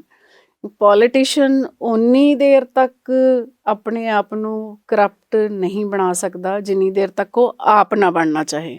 ਸੋ ਜਦੋਂ ਤੁਹਾਡੇ ਮਨ ਦੇ ਵਿੱਚ ਹੋਵੇ ਕਿ ਪਹਿਲਾਂ ਵੀ ਲੋਕਾਂ ਦੇ ਕੰਮ ਹੀ ਕਰਦੇ ਸੀ, ਸੋ ਹੋ ਸਕਦਾ ਹੈ ਇਹ ਹੋਰ ਵੱਡੇ ਲੈਵਲ ਦੇ ਕੰਮ ਕੋਈ ਲੋਕਾਂ ਦਾ ਹੋਰ ਚੰਗਾ ਹੋ ਜੇ ਔਰ ਰਿਸਪੌਂਸ ਵੀ ਤੁਹਾਨੂੰ ਮਿਲਣ ਲੱਗ ਜਾਂਦਾ ਕਿ ਹਾਂ ਤੁਸੀਂ ਚੰਗਾ ਕਰ ਰਹੇ ਹੋ। ਤਾਂ ਫਿਰ ਥੋੜ੍ਹੀ ਜਿਹੀ ਮੇਰੀ ਧਾਰਨਾ ਵੀ ਚੇਂਜ ਹੋਈ ਕਿ ਜ਼ਰੂਰੀ ਨਹੀਂ ਹੈ ਕਿ ਪੋਲੀਟਿਕਸ ਆਪਾਂ ਕਹਿ ਦਈਏ ਕਿ ਕੋਈ ਗੁੰਡਾਗਰਦੀ ਦੀ ਰਾਜਨੀਤੀ ਹੁੰਦੀ ਹੈ, ਪਰ ਜੇ ਅਸੀਂ ਲੋਕਾਂ ਲਈ ਕੰਮ ਕਰਦੇ ਹਾਂ ਤੇ ਉਸ ਦੇ ਨਤੀਜੇ ਵੀ ਵਧੀਆ ਆਉਂਦੇ ਨੇ ਔਰ ਇਹ ਧਾਰਨਾ ਲੋਕਾਂ ਦੇ ਵਿੱਚ ਵੀ ਬਦਲਣ ਲੱਗ ਜਾਂਦੀ ਹੈ। ਜੀ ਮੈਮ, ਸਮਾਜ ਦੇ ਨਾਲ ਜੁੜੇ ਹੋਏ ਮਹਿਕਮੇ ਤੁਹਾਨੂੰ ਦਿੱਤੇ ਗਏ ਜ਼ਿਆਦਾਤਰ, ਉਹ ਚਾਹੇ ਸੋਸ਼ਲ ਜਸਟਿਸ ਦਾ ਹੋਵੇ, ਚਾਹੇ ਸੋਸ਼ਲ ਸਿਕਿਉਰਿਟੀਜ਼ ਦਾ ਹੋਵੇ, ਘੱਟ ਗਿਣਤੀਆਂ ਦਾ ਹੋਵੇ, ਇਹ ਸਾਰੇ ਮਹਿਕਮੇ ਤੁਹਾਡੇ ਕੋਲ ਨੇ। ਇਹਨਾਂ ਮਹਿਕਮਿਆਂ ਦੇ ਵਿੱਚ 22 ਮਹੀਨਿਆਂ ਪਹਿਲਾਂ ਜਦੋਂ ਤੁਸੀਂ ਆਏ ਸੀ, ਜਦੋਂ ਤੁਸੀਂ ਸਹੁੰ ਚੁੱਕੀ ਸੀਗੀ ਅਹੁਦੇ ਦੀ, ਉਹ ਤੋਂ ਲੈ ਕੇ ਹੁਣ ਤੱਕ ਕੀ ਤੁਸੀਂ ਤਬਦੀਲੀ ਇਹਦੇ ਵਿੱਚ ਕੀਤੀ ਹੈ? ਕੋਈ ਬਦਲਾਵ ਇਹਦੇ 'ਚ ਵੀ ਆਇਆ ਜਾਂ ਨਹੀਂ? ਹਾਂ, ਮੈਨੂੰ ਲੱਗਦਾ ਕਿ ਜਿਹੜੇ ਮੈਨੂੰ ਵਿਭਾਗ ਦਿੱਤੇ ਗਏ, ਜ਼ਿਆਦਾਤਰ ਜੇ ਮੈਂ ਔਨ ਦੀ ਹੋਲ ਦੇਖਾਂ ਤਾਂ ਉਹ ਸਾਰੇ ਵਿਭਾਗ ਉਹਨਾਂ ਲੋਕਾਂ ਦੇ ਨਾਲ ਜੁੜੇ ਹੋਏ ਨੇ ਜਿਹੜੇ ਕਿ ਆਪਣੇ ਆਪ ਨੂੰ ਸਮਾਜ ਵਿੱਚੋਂ ਥੋੜ੍ਹੇ ਪਿੱਛੇ ਰਹਿ ਗਏ ਮਹਿਸੂਸ ਕਰਦੇ ਨੇ। ਭਾਵੇਂ ਅਸੀਂ ਉਹਦੇ ਵਿੱਚੋਂ ਆਪਣੇ ਹੈਂਡੀਕੈਪ ਭੈਣ ਭਰਾ ਲੈ ਲਈਏ, ਭਾਵੇਂ ਅਸੀਂ ਉਹਦੇ ਵਿੱਚੋਂ ਪਛੜੀਆਂ ਸ਼੍ਰੇਣੀਆਂ, ਗਰੀਬ ਪਰਿਵਾਰਾਂ ਨਾਲ ਸੰਬੰਧਿਤ ਲੋਕ ਲੈ ਲਈਏ। ਸੋ ਇੱਕ ਹਾਸ਼ੀਏ ਵੱਲ ਧੱਕਿਆ ਹੋਇਆ ਵਰਗ ਜਿਹੜਾ ਉਹ ਮੇਰੇ ਹਿੱਸੇ ਆਇਆ। ਸੋ ਇੱਕ ਬਹੁਤ ਵੱਡੀ ਚੁਣੌਤੀ ਸੀ ਕਿਉਂਕਿ ਬਹੁਤ ਸਾਰੇ ਮੈਂ ਦੇਖਿਆ ਕਿ ਸਰਕਾਰਾਂ ਦੇ ਵਿੱਚ ਵੀ ਇਹਨਾਂ ਵਿਭਾਗਾਂ ਨੂੰ ਅਣਗੌਲਿਆ ਜਿਹਾ ਮੰਨਿਆ ਜਾਂਦਾ ਸੀ ਔਰ ਜਿੰਨਾ ਕਿ ਮੈਂ ਆ ਕੇ ਜਦੋਂ ਸ਼ੁਰੂ ਕੀਤਾ ਤਾਂ ਉਹ ਕਹਿੰਦੇ ਸੀ ਕਿ ਇਹ ਵਿਭਾਗ ਤਾਂ ਸਿਰਫ ਪੈਨਸ਼ਨਾਂ ਦੇਣ ਵਾਲਾ ਵਿਭਾਗ ਹੈ, ਵੀ ਇਹਦੇ ਵਿੱਚ ਕੋਈ ਕੰਮ ਨਹੀਂ ਹੁੰਦਾ। ਸੋ ਪਹਿਲੇ ਵਾਲੇ ਕਹਿੰਦੇ ਰਹੇ ਕਿ ਜਿਹਨੂੰ ਇਹ ਮਹਿਕਮਾ ਮਿਲ ਗਿਆ ਉਹਨੂੰ ਖੁੱਡੇ ਲੈਣ ਲਾਤਾ ਔਰ ਪਰ ਇਹ ਚੀਜ਼ਾਂ ਮੈਂ ਕਦੇ ਵੀ ਮਹਿਸੂਸ ਨਹੀਂ ਕੀਤੀਆਂ ਕਿਉਂਕਿ ਐਜ਼ ਏ ਡਾਕਟਰ ਜਦੋਂ ਮੇਰਾ ਰੈਂਕ ਕਾਫੀ ਉੱਚਾ ਆਇਆ ਸੀਗਾ ਐਗਜ਼ਾਮ ਦੇ ਵਿੱਚ, ਪਰ ਮੈਂ ਐਜ਼ ਐਨ ਆਈ ਸਰਜਨ ਬਣਨ ਦਾ ਜਿਹੜਾ ਆਪਸ਼ਨ ਲਈ ਸੀ ਤਾਂ ਉਦੋਂ ਵੀ ਕਹਿੰਦੇ ਸੀ ਕਿ ਆਈ ਜਿਹੜੀ ਹੈ ਤਾਂ ਉਹ ਡਾਕਟਰ ਲੈਂਦੇ ਨੇ ਜਿਹਨਾਂ ਨੂੰ ਕੋਈ ਹੋਰ ਸਬਜੈਕਟ ਮਿਲਦਾ ਨਹੀਂ। ਪਰ ਉਸ ਪ੍ਰੋਫੈਸ਼ਨ ਦੇ ਵਿੱਚ ਜਿੰਨਾ ਮੈਂ ਆਪਣੇ ਸਬਜੈਕਟ ਨੂੰ ਅੱਗੇ ਲੈ ਕੇ ਗਈ, ਸੋ ਉਸੇ ਤਰ੍ਹਾਂ ਮੈਨੂੰ ਲੱਗਿਆ ਕਿ ਇਹਦੇ 'ਚੋਂ ਵੀ ਕੁਛ ਨਾ ਕੁਛ ਕੱਢ ਲਾਂਗੇ। ਸੋ ਉਹ ਜੇ ਅਸੀਂ ਸਮਾਜਿਕ ਸੁਰੱਖਿਆ ਦੀ ਗੱਲ ਕਰੀਏ ਤਾਂ ਕਹਿੰਦੇ ਸੀ ਕਿ ਆਂਗਣਵਾੜੀ ਵਰਕਰਾਂ ਤਾਂ ਜੀ ਇੱਥੇ ਇਹ ਧਰਨਿਆਂ ਵਾਲਾ, ਇੱਥੇ ਧਰਨੇ ਹੀ ਲੱਗਦੇ ਰਹਿੰਦੇ ਨੇ। ਪਰ ਉਸ ਤੋਂ ਬਾਅਦ ਤਕਰੀਬਨ 5,500 ਜਿਹੜੀਆਂ ਨੌਕਰੀਆਂ ਆਂਗਣਵਾੜੀ ਵਰਕਰਾਂ, ਹੈਲਪਰਾਂ ਦੀਆਂ ਕੱਢੀਆਂ ਤਾਂ ਕਿ ਸਾਡੀਆਂ ਉਹ ਬੇਟੀਆਂ ਜਿਹੜੀਆਂ ਆਲਮੋਸਟ ਗਰੀਬ ਪਰਿਵਾਰਾਂ ਨਾਲ ਸੰਬੰਧਿਤ ਔਰ ਘੱਟ ਐਜੂਕੇਸ਼ਨ ਦੇ ਨਾਲ ਵੀ ਉਹਨਾਂ ਨੂੰ ਰੁਜ਼ਗਾਰ ਦਿੱਤਾ ਜਾ ਸਕਦਾ ਸੀ। ਸੋ ਉਹ ਅਸੀਂ ਪਿਛਲੇ ਸਾਲ ਇੱਕ ਬਹੁਤ ਵੱਡਾ ਕਦਮ ਜਿਹੜਾ ਔਰਤਾਂ ਨੂੰ ਸਮਰੱਥ ਬਣਾਉਣ ਲਈ ਚੁੱਕਿਆ ਤੇ ਹੌਲੀ ਹੌਲੀ ਹੋਰ ਵੀ ਨਵੀਆਂ ਪਾਲਿਸੀਜ਼ ਲੈ ਕੇ ਆ ਵੀ ਰਹੇ ਹਾਂ, ਦਿਮਾਗ 'ਚ ਵੀ ਹੈ ਤੇ ਹੋਰ ਇਹਨੂੰ ਸਟਰੋਂਗ ਬਣਾਵਾਂਗੇ। ਮੈਮ, ਜ਼ਿਆਦਾਤਰ ਨਾ ਮਹਿਲਾਵਾਂ ਨੂੰ ਲੈ ਕੇ ਜੋ ਸਾਡੇ ਸਮਾਜ ਦੇ ਵਿੱਚ ਧਾਰਨਾ, ਕਈ ਵਾਰ ਮਹਿਲਾਵਾਂ ਨੂੰ ਵਿਚਾਰੀ ਤੱਕ ਹੀ ਸੀਮਿਤ ਕਰ ਦਿੱਤਾ ਜਾਂਦਾ ਕਿ ਅਬਲਾ ਨਾਰੀ। ਤੁਸੀਂ ਇਸ ਧਾਰਨਾ ਨੂੰ ਕਿਵੇਂ ਦੇਖਦੇ ਹੋ? ਇਸ ਧਾਰਨਾ ਬਾਰੇ ਤੁਸੀਂ ਕੀ ਸੋਚਦੇ ਹੋ? ਕਿਉਂਕਿ ਮਹਿਕਮਾ ਤੁਹਾਡੇ ਕੋਲ ਹੈ, ਜ਼ਿੰਮੇਵਾਰੀ ਵੱਡੀ ਹੈ, ਤੁਸੀਂ ਬਹੁਤ ਵੱਡੇ ਅਹੁਦੇ ਤੱਕ ਰਹੇ ਹੋ, ਮੰਤਰੀ ਤੱਕ ਤੁਸੀਂ ਹੁਣ ਬਣ ਗਏ, ਪਹਿਲਾਂ ਅੱਖਾਂ ਦੇ ਡਾਕਟਰ ਦੇ ਤੌਰ 'ਤੇ ਵਿਚਰਦੇ ਰਹੇ ਹੋ। ਤੁਸੀਂ ਇਹਨੂੰ ਕਿਵੇਂ ਦੇਖਦੇ ਹੋ? ਕੀ ਤੁਹਾਨੂੰ ਲੱਗਦਾ ਕਿ ਧਾਰਨਾ ਗਲਤ ਹੈ, ਇਸ ਨੂੰ ਚੇਂਜ ਕਰਨ ਦੀ ਜ਼ਰੂਰਤ ਹੈ, ਜਾਂ ਫਿਰ ਤੁਸੀਂ ਕਿਵੇਂ ਮੰਨਦੇ ਹੋ ਕਿ ਜਾਂ ਫਿਰ ਤੁਹਾਨੂੰ ਲੱਗਦਾ ਕਿ ਅੱਜ ਵੀ ਮਹਿਲਾਵਾਂ ਦੀ ਉਹ ਸਥਿਤੀ ਹੈ? ਮੈਨੂੰ ਜਿੱਥੋਂ ਤੱਕ ਮੈਂ ਸੋਚਦੀ ਹਾਂ ਕਿ ਜਦੋਂ ਅਸੀਂ ਵਿਚਾਰੀ ਦੀ ਗੱਲ ਕਰਦੇ ਹਾਂ ਤਾਂ ਉਦੋਂ ਅਸੀਂ ਇਹ ਉਹਨਾਂ ਲੋਕਾਂ ਦੀ ਗੱਲ ਕਰਦੇ ਹਾਂ ਜਿਹੜੇ ਕੁਛ ਕਰ ਨਹੀਂ ਸਕਦੇ, ਹੈ ਨਾ, ਜਿਹੜੇ ਸਮਰੱਥ ਨਹੀਂ ਆ, ਉਹ ਕਿਸੇ ਪਾਸੇ ਜੋਗੇ ਵੀ ਨਹੀਂ। ਪਰ ਮੈਂ ਨਹੀਂ ਸੋਚਦੀ ਕਿ ਅਸੀਂ ਔਰਤ ਨੂੰ ਸਿਰਫ ਵਿਚਾਰੀ ਕਹਿ ਕੇ ਹੀ ਉਹਨੂੰ ਸੰਬੋਧਨ ਕੀਤਾ ਜਾਵੇ ਕਿਉਂਕਿ ਔਰਤਾਂ ਦੀਆਂ ਕਿਹੜੇ ਕਾਰਨ ਰਹੇ ਸਮਾਜ ਦੇ ਵਿੱਚ, ਕਿਉਂਕਿ ਸਿਰਫ ਸਰਕਾਰਾਂ ਨਾਲ ਨਹੀਂ, ਅਸੀਂ ਉਹ ਵੀ ਸਮਾਜ ਨੂੰ ਪੜ੍ਹੀਏ ਲੰਬੇ ਸਮੇਂ ਤੋਂ ਕਿ ਕਿਹੜੇ ਕਾਰਨ ਰਹੇ ਕਿ ਔਰਤਾਂ ਜਿਹੜੀਆਂ ਉਹ ਮਰਦ ਦੇ ਮੁਕਾਬਲੇ ਥੋੜ੍ਹਾ ਪਿੱਛੇ ਰਹੀਆਂ ਜਾਂ ਪਿੱਛੇ ਰਹਿ ਕੇ ਕੰਮ ਕਰ ਰਹੀਆਂ ਨੇ। ਸੋ ਬਹੁਤੀ ਵਾਰੀ ਇਹ ਹੋ ਜਾਂਦਾ ਕਿ ਔਰਤਾਂ ਨੂੰ ਅਸੀਂ ਘਰ ਤੱਕ ਹੀ ਸੀਮਿਤ ਕਰ ਦਿੰਦੇ ਹਾਂ, ਪੜ੍ਹ ਲਿਖ ਵੀ ਜਾਂਦੀਆਂ ਨੇ ਤਾਂ ਵੀ ਘਰ ਤੱਕ ਨਹੀਂ ਜੀ ਸਾਨੂੰ ਨੌਕਰੀ ਕਰਾਉਣ ਦੀ ਲੋੜ ਨਹੀਂ। ਸੋ ਉੱਥੇ ਇਹ ਲਿਮਿਟੇਸ਼ਨਸ ਜਿਹੜੀਆਂ ਉਦੋਂ ਕਈ ਵਾਰੀ ਹੋ ਜਾਂਦਾ ਕਿ ਅਸੀਂ ਉਹਨੂੰ ਕਹਿ ਦਿੰਦੇ ਕਿ ਇਹ ਵਿਚਾਰੀ, ਇਹ ਤਾਂ ਕੁਛ ਕਾਸੇ ਜੋਗੀ ਹੈ ਨਹੀਂ। ਪਰ ਸਭ ਤੋਂ ਵੱਡੀ ਗੱਲ ਹੈ, ਮੈਂ ਜਿਸ ਗੱਲ 'ਤੇ ਜ਼ੋਰ ਦਿੰਦੀ ਹਾਂ ਕਿ ਸਿੱਖਿਆ ਬਹੁਤ ਜ਼ਰੂਰੀ ਹੈ ਔਰਤ ਲਈ। ਸੋ ਜਦੋਂ ਅਸੀਂ ਆਪਣੀਆਂ ਬੇਟੀਆਂ ਨੂੰ ਪੜ੍ਹਾ ਲੈਂਦੇ ਹਾਂ ਤਾਂ ਬਿਲਕੁਲ ਵਿਚਾਰੀ ਸ਼ਬਦ ਜਿਹੜਾ ਉਹਦੇ ਨਾਲੋਂ ਕੱਟ ਦੇਣਾ ਚਾਹੀਦਾ ਕਿਉਂਕਿ ਉਹ ਸਮਰੱਥ ਹੈ, ਉਹ ਕਰ ਸਕਦੀ ਹੈ। ਸਿਰਫ ਉਹਨੂੰ ਥੋੜ੍ਹਾ ਜਿਹਾ ਕਹਿੰਦੇ ਨੇ ਕਿ ਥੋੜ੍ਹਾ ਜਿਹਾ ਅਸਮਾਨ ਦੇ ਦਿਓ ਤੇ ਉਡਾਰੀ ਆਪਣੇ ਆਪ ਹੀ ਮਾਰ ਲਏਗੀ। ਸੋ ਬਿਲਕੁਲ ਵੀ ਇਸ ਚੀਜ਼ ਨਾਲ ਮੈਂ ਸਹਿਮਤ ਨਹੀਂ ਹਾਂ ਕਿ ਅਸੀਂ ਉਹਨੂੰ ਵਿਚਾਰੀ ਕਰਕੇ ਜਾਣੀ ਹੈ। ਬਹੁਤ ਖੂਬ, ਤੁਹਾਡਾ ਜਵਾਬ ਬਹੁਤ ਵਧੀਆ, ਇਸੇ ਕਰਕੇ ਮੈਂ ਸਵਾਲ ਪੁੱਛਿਆ ਸੀ। ਮੈਮ ਇੱਕ ਗੱਲ ਹੋ ਰਿਹਾ, ਜਿਹੜਾ ਤੁਹਾਡਾ ਮਹਿਕਮਾ ਹੈ ਇਹ ਜ਼ਿਆਦਾਤਰ ਬਦਨਾਮ ਵੀ ਸੀ ਪਹਿਲਾਂ। ਐਸਸੀ ਸਕਾਲਰਸ਼ਿਪ ਘਪਲੇ ਹੁੰਦੇ ਰਹੇ ਵੱਖ-ਵੱਖ ਸਰਕਾਰਾਂ ਦੇ ਦੌਰਾਨ। ਉਹ ਇਸ ਵੇਲੇ ਸਥਿਤੀ ਕੀ ਹੈ? ਇਸ ਵੇਲੇ ਕੀ ਐਸਸੀ ਸਕਾਲਰਸ਼ਿਪ ਉਹ ਜਿਹੜੇ ਵਿਦਿਆਰਥੀ ਨੇ ਸਾਡੇ ਉਹਨਾਂ ਤੱਕ ਪਹੁੰਚ ਰਹੀ ਹੈ ਜਾਂ ਫਿਰ ਅਜੇ ਵੀ ਢਿੱਲ ਮੱਠ ਉਸੇ ਤਰ੍ਹਾਂ ਬਰਕਰਾਰ ਹੈ? ਇਹਦੇ ਬਾਰੇ ਦੱਸੋ। ਹਾਂ, ਜਦੋਂ ਮੈਂ ਆਈ ਸੀ ਤਾਂ ਉਦੋਂ ਪਹਿਲਾਂ ਹੀ ਇਹ ਜਿਹੜਾ ਐਸਸੀ ਸਕਾਲਰਸ਼ਿਪ ਸਕੈਮ ਕਰਕੇ ਬਹੁਤ ਜ਼ਿਆਦਾ ਭਖਿਆ ਹੋਇਆ ਮਸਲਾ, ਔਰ ਉਹਦੇ ਵਿੱਚ ਇਨਕੁਆਇਰੀਆਂ ਪਹਿਲਾਂ ਹੀ ਚੱਲ ਰਹੀਆਂ ਸੀ, ਔਰ ਜੋ ਦੋਸ਼ੀ ਵੀ ਪਾਏ ਗਏ ਬੰਦੇ, ਔਰ ਸਭ ਤੋਂ ਵੱਡਾ ਫੈਸਲਾ ਜਿਹੜਾ ਮੈਨੂੰ ਲੈਣਾ ਪਿਆ ਕਿ ਉਹਨਾਂ ਜੋ ਦੋਸ਼ੀ ਸਾਡੇ ਵਿਭਾਗ ਦੇ ਕਰਮਚਾਰੀ ਸੀ ਉਹਨਾਂ ਨੂੰ ਮੈਂ ਡਿਸਮਿਸ ਕੀਤਾ। ਅੱਛਾ ਜੀ। ਹਾਂ, ਔਰ ਡਿਸਮਿਸ ਵੀ ਇਸ ਤਰ੍ਹਾਂ ਕੀਤਾ ਕਿ ਉਸ ਤੋਂ ਬਾਅਦ ਉਹ ਹੋਰ ਕਿਤੇ ਜਾ ਕੇ ਦੁਬਾਰਾ ਨੌਕਰੀ ਲਈ ਅਪਲਾਈ ਨਹੀਂ ਕਰ ਸਕਦੇ। ਸੋ ਇੱਕ ਬਹੁਤ ਵੱਡੀ ਸਜ਼ਾ ਉਹਨਾਂ ਨੂੰ ਦਿੱਤੀ ਗਈ ਕਿਉਂਕਿ ਗਰੀਬ ਬੱਚਿਆਂ ਦੇ ਭਵਿੱਖ ਨਾਲ ਖਿਲਵਾੜ ਕੀਤਾ ਗਿਆ ਸੀ। ਜੀ। ਸੋ ਉਸ ਵੇਲੇ ਵੀ ਮੈਨੂੰ ਇਹ ਸਵਾਲ ਪੁੱਛੇ ਜਾਂਦੇ ਸੀ ਕਿ ਇੱਕ ਔਰਤ ਹੋ ਕੇ ਤੁਸੀਂ ਇਹ ਲਿਖਿਆ, ਤਾਂ ਮੈਂ ਇਹੀ ਕਹਾਂਗੀ ਕਿ ਜਦੋਂ ਤੁਸੀਂ ਹੱਕ ਸੱਚ ਦੀ ਗੱਲ ਕਰਦੇ ਹੋ, ਇਮਾਨਦਾਰੀ ਦੀ ਗੱਲ ਕਰਦੇ ਹੋ, ਤਾਂ ਉਦੋਂ ਸਟਰੋਂਗ ਫੈਸਲੇ ਵੀ ਲੈਣੇ ਪੈਂਦੇ ਨੇ, ਅਤੇ ਉਦੋਂ ਫਿਰ ਔਰਤ ਨੂੰ ਕਮਜ਼ੋਰ ਨਹੀਂ ਸਮਝਣਾ ਚਾਹੀਦਾ ਕਿਸੇ ਪਾਸੇ, ਕਿਸੇ ਤਰ੍ਹਾਂ ਦੇ ਫੈਸਲੇ ਲੈ ਸਕਦੀ ਹੈ। ਜੀ। ਉਸ ਤੋਂ ਬਾਅਦ ਅਸੀਂ ਇਸ ਨੂੰ ਪੂਰੀ ਤਰ੍ਹਾਂ ਜਿਹੜਾ ਸਕਾਲਰਸ਼ਿਪ ਸਕੀਮ ਹੈ ਇਹਨੂੰ ਪੂਰੀ ਟਰਾਂਸਪੇਰੈਂਸੀ ਨਾਲ, ਹੁਣ ਅਸੀਂ ਔਨ ਪੋਰਟਲ ਚੱਲਦਾ ਹੈ ਕਿ ਔਨਲਾਈਨ ਹੀ ਬੱਚੇ ਅਪਲਾਈ ਕਰਦੇ ਨੇ। ਜੀ। ਔਰ ਜਿਹੜੀ ਸਕਾਲਰਸ਼ਿਪ ਪਹਿਲਾਂ ਕਾਲਜਾਂ ਨੂੰ ਜਾਂਦੀ ਹੁੰਦੀ ਸੀ, ਹਾਂਜੀ। ਸੋ ਬਹੁਤ ਸਾਰੇ ਜਾਲੀ ਕਾਲਜ ਉਹਨਾਂ ਦੇ ਨਾਂ ਪਵਾ ਕੇ ਸਕਾਲਰਸ਼ਿਪ ਦਿੱਤੀ ਗਈ, ਇਹੀ ਸਾਰਾ ਘੁਟਾਲਾ ਸੀ। ਸੋ ਹੁਣ ਬੱਚਿਆਂ ਦੇ ਖਾਤਿਆਂ 'ਚ ਜਾਂਦੀ ਹੈ। ਸੋ ਉਦੋਂ ਇਹ ਕਾਫੀ ਡਾਊਨਫਾਲ ਵੀ ਆਇਆ ਸੀ। ਜਦੋਂ ਮੈਂ ਆਈ ਸੀ ਕਹਿੰਦੇ ਸੀ ਕਿ ਬੱਚੇ ਘੱਟ ਗਏ, 1.5 ਲੱਖ ਤੱਕ ਐਸੀ ਬੱਚੇ ਨੇ ਕਾਲਜਾਂ 'ਚ ਦਾਖਲਾ ਲਿਆ। ਸੋ ਹੁਣ ਇਸ ਟਾਈਮ ਜੋ ਸਥਿਤੀ ਹੈ, ਹੁਣ ਸਾਡੇ ਕੋਲ ਤਕਰੀਬਨ 2.5 ਲੱਖ ਦੇ ਨੇੜ ਪਿਛਲੇ ਸਾਲ ਐਸੀ ਬੱਚਿਆਂ ਦਾ ਦਾਖਲਾ ਪਹੁੰਚਿਆ। ਅੱਛਾ, ਗਿਣਤੀ ਵਧੀ ਹੈ? ਗਿਣਤੀ ਵਧੀ ਹੈ, ਮਤਲਬ ਬਹੁਤ ਸਾਰੇ ਬੱਚਿਆਂ ਨੇ ਵਿਸ਼ਵਾਸ ਜਤਾਇਆ। ਇਹ ਗਿਣਤੀ ਕਿਵੇਂ ਵੱਧ ਗਈ ਹੈ? ਸਕਾਲਰਸ਼ਿਪ ਲੈਣ ਵਾਲੇ ਜ਼ਿਆਦਾ ਹੋ ਗਏ ਜਾਂ ਫਿਰ ਸਰਕਾਰ ਵੱਲੋਂ ਸਹਾਇਤਾ ਮਿਲਣ ਲੱਗੀ, ਜਿਹੜੇ ਨਹੀਂ ਪੜ੍ਹਦੇ ਸੀ ਉਹ ਹੁਣ ਪੜ੍ਹਨ ਲੱਗੇ? ਇਹ ਕਾਰਨ ਕੀ ਹੈ? ਮੈਂ ਹੀ ਸਮਝਾਂਗੀ ਕਿ ਇੱਕ ਤਾਂ ਸਕਾਲਰਸ਼ਿਪ ਬੱਚਿਆਂ ਦੇ ਖਾਤਿਆਂ 'ਚ ਜਾਣ ਲੱਗ ਗਈ, ਬੱਚਿਆਂ ਨੂੰ ਸਿੱਧਾ ਫਾਇਦਾ ਹੋ ਰਿਹਾ।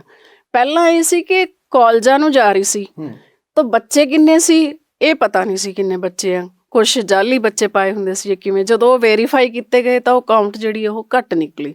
ਔਰ ਹੁਣ ਐਕਚੁਅਲੀ ਬੱਚੇ ਜਿਹੜੇ ਆ ਰਹੇ ਨੇ, ਐਡਮਿਸ਼ਨ ਲੈ ਰਹੇ ਨੇ, ਉਹਨਾਂ ਦੇ ਸਾਰੇ ਬਕਾਇਦਾ ਆਧਾਰ ਕਾਰਡ ਰਜਿਸਟਰ ਹੋ ਰਿਹਾ, ਸਭ ਕੁਛ ਹੋ ਰਿਹਾ।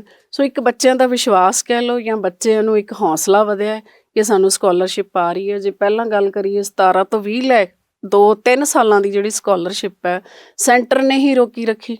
ਸੋ 3 ਸਾਲਾਂ ਤੱਕ ਬੱਚਿਆਂ ਨੂੰ ਸਕਾਲਰਸ਼ਿਪ ਹੀ ਨਹੀਂ ਮਿਲੀ, ਤਾਂ ਇੱਕ ਵਿਸ਼ਵਾਸ ਉੱਠ ਜਾਂਦਾ ਸਰਕਾਰਾਂ ਤੋਂ। ਸੋ ਉਹ ਮੈਂ ਦੱਸ ਦੇਵਾਂ ਕਿ ਮਾਨ ਸਾਹਿਬ ਦੀ ਇਹ ਵਡੱਪਣ ਹੈ ਕਿ 17 ਤੋਂ 20 ਤੱਕ ਦੀ ਵੀ ਜਿਹੜੀ ਪੈਂਡਿੰਗ ਸਕਾਲਰਸ਼ਿਪ ਸੀ, ਅਸੀਂ ਹੁਣ ਉਹ ਵੀ ਜਿਹੜੀ ਕਾਲਜਾਂ ਨੂੰ ਦੇ ਰਹੇ ਹਾਂ। ਜੀ। ਅੱਛਾ ਮੈਮ, ਇਹਦੇ ਵਿੱਚ ਇੱਕ ਹੋਰ ਹੈ, ਕਈ ਵਾਰੀ ਨਾ ਖਬਰਾਂ, ਕਿਉਂਕਿ ਸਾਡਾ ਕੰਮ ਰੋਜ਼ ਖਬਰਾਂ ਦਾ ਲਾਈ ਹੈ, ਅਤੇ ਖਬਰਾਂ ਸਾਡੇ ਕੋਲ ਆ ਜਾਂਦੀਆਂ ਨੇ ਜੀ, ਕੋਈ ਫਲਾਣਾ ਬੱਚਾ ਜਾਂ ਬੱਚੀ ਪੇਪਰ ਦੇਣ ਗਏ, ਉਹਨੂੰ ਪੇਪਰ ਨਹੀਂ ਸੀ ਦੇਣ ਦਿੱਤਾ ਪ੍ਰਬੰਧਕਾਂ ਨੇ, ਉਹਨਾਂ ਨੇ ਮੋੜਤਾ ਜੀ ਕਿ ਤੁਹਾਡੀ ਫੀਸ ਨਹੀਂ ਅਜੇ ਆਈ ਸਾਡੇ ਕੋਲ ਸਕਾਲਰਸ਼ਿਪ। ਇਹੋ ਜਿਹੇ ਮਾਮਲੇ ਬਤੌਰ ਕੈਬਨਿਟ ਮੰਤਰੀ ਤੁਹਾਡੇ ਧਿਆਨ 'ਚ ਵੀ ਆਉਂਦੇ ਨੇ? ਬਹੁਤ ਆਏ, ਸ਼ੁਰੂ 'ਚ ਤਾਂ ਬਹੁਤ ਜ਼ਿਆਦਾ ਆਉਂਦੇ ਸੀ। ਡਿਗਰੀਆਂ ਰੋਕੀ ਬੈਠੇ ਸੀ ਬੱਚੇ, ਧਰਨੇ ਲਾਈ ਬੈਠੇ ਸੀ, ਡਿਗਰੀ ਉਨੀ ਦੇਰ ਨਹੀਂ ਜੀ ਦੇਵਾਂਗੇ ਜਿੰਨੀ ਦੇਰ ਤੱਕ ਸਰਕਾਰ ਸਕਾਲਰਸ਼ਿਪ ਨਹੀਂ ਪਾਊਗੀ। ਸੋ ਕਾਫੀ ਜ਼ਿਆਦਾ ਸਾਨੂੰ ਮਿਹਨਤ ਕਰਨੀ ਪਈ, ਕਾਲਜਾਂ ਨੂੰ ਨੋਟਿਸ ਕੱਢਣੇ ਪਏ ਕਿ ਕੋਈ ਇਸ ਤਰ੍ਹਾਂ ਦੀ ਹਰਕਤ ਸਾਹਮਣੇ ਆਉਂਦੀ ਹੈ ਤਾਂ ਅਸੀਂ ਕਾਰਵਾਈ ਕਰਾਂਗੇ।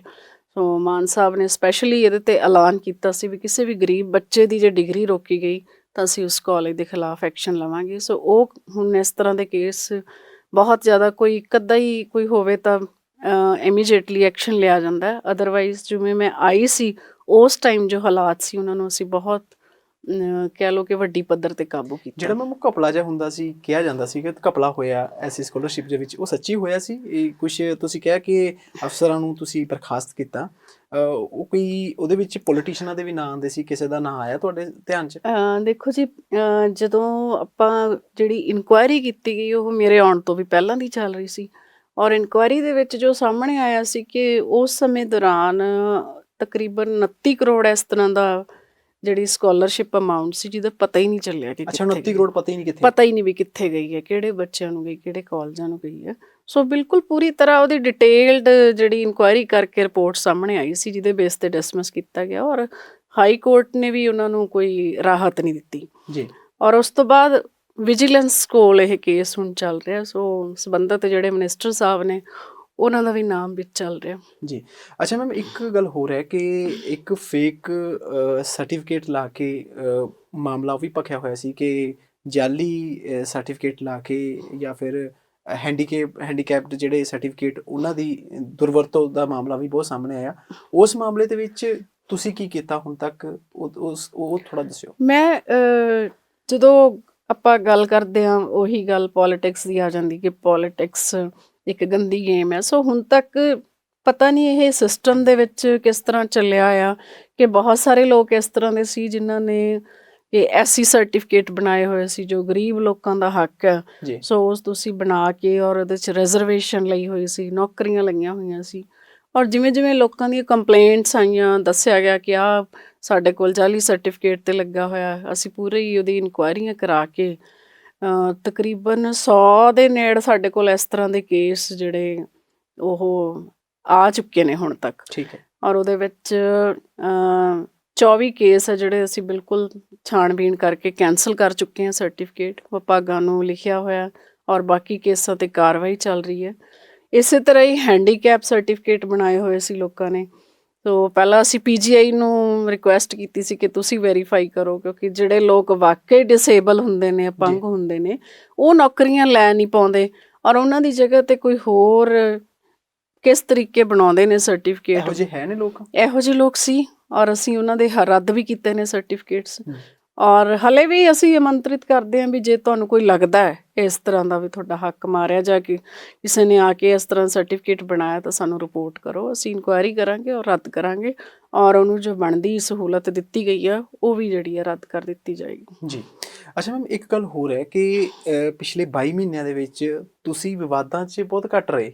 ਇਹਦਾ ਕਾਰਨ ਕੀ ਹੈ? ਕਿਉਂਕਿ ਜ਼ਿਆਦਾਤਰ ਇਹ ਹੁੰਦਾ ਕਿ ਜ਼ਿਆਦਾਤਰ ਮੰਤਰੀਆਂ ਦੇ ਖਿਲਾਫ ਓਪੋਜੀਸ਼ਨ ਵਾਲੇ ਪ੍ਰੈਸ ਕਾਨਫਰੰਸਾਂ ਕਰਦੇ ਦਿਖਦੇ, ਤੁਹਾਡੇ ਖਿਲਾਫ ਕਿਉਂ ਨਹੀਂ ਇਸ ਤਰ੍ਹਾਂ ਹੈ ਕਿ ਤੁਸੀਂ ਉਹਨਾਂ ਦਾ ਕੰਮ ਕਰ ਦਿੰਦੇ ਹੋ, ਉਹਨਾਂ ਨੂੰ ਤੁਸੀਂ ਦਬਾ ਕੇ ਰੱਖਿਆ ਹੋਇਆ ਜਾਂ ਉਹਨਾਂ ਨਾਲ ਤੁਹਾਡੀ ਵਧੀਆ ਬਣਦੀ, ਕੀ ਹੈ ਕਾਰਨ? ਜਾਂ ਇਹ ਕਹਿ ਲਓ ਕਿ ਮੈਨੂੰ ਰਾਜਨੀਤੀ ਘੱਟ ਆਉਂਦੀ ਹੈ। ਜਿਸ ਤਰ੍ਹਾਂ ਮੈਂ ਕੰਮ ਸੰਭਾਲਿਆ ਸੀ ਔਰ ਕੰਮ ਕਰਨਾ ਸ਼ੁਰੂ ਕੀਤਾ, ਮੈਨੂੰ ਲੱਗਦਾ ਕਿ ਮੈਂ ਪੂਰੀ ਆਪਣੀ ਡੈਡੀਕੇਸ਼ਨ ਨਾਲ ਕੰਮ ਕਿੰਨਾ ਹੁੰਦਾ ਹੈ ਜਾਂ ਕਿੰਨਾ ਸਹੀ ਹੁੰਦਾ ਹੈ ਇਹ ਤਾਂ ਲੋਕ ਹੀ ਦੱਸਦੇ ਹੁੰਦੇ ਨੇ, ਪਰ ਮੈਂ ਹਮੇਸ਼ਾ ਆਪਣੇ ਕੰਮ ਵੱਲ ਹੀ ਧਿਆਨ ਰੱਖਿਆ।